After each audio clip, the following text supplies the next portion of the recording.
Hi అండి. ఈరోజు evening snack కింద మా పిల్లలకి బాలామృతం పిండితో దోసలైతే వేసిచ్చాను. నేను ఈ పిండిని ఎక్కువగా యూజ్ చేయనండి. దీంట్లో షుగర్ ఉంటుంది కదా, అందుకనే యూజ్ చేయను.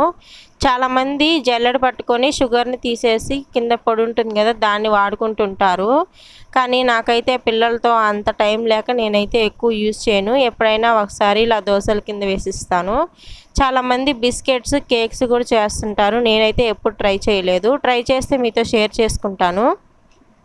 నేను పుట్టింది హైదరాబాద్ అండి. కానీ మా నాన్నమ్మ వాళ్ళ ఊరు వచ్చేసి శ్రీకాళహస్తి. సెలవులకని నానమ్మ వాళ్ళ ఊరికి వచ్చేవాళ్ళమి. వచ్చినప్పుడు నానమ్మ వాళ్ళ ఇంట్లో ఈ పిండి అయితే ఉండేది.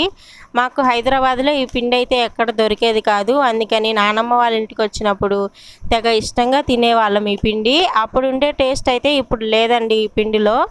చుట్టం చూపుగా వస్తే ఆ మర్యాదలు వేరే లెవెల్లో ఉంటాయి కదండి. మరి పర్మనెంట్గా ఉండిపోతే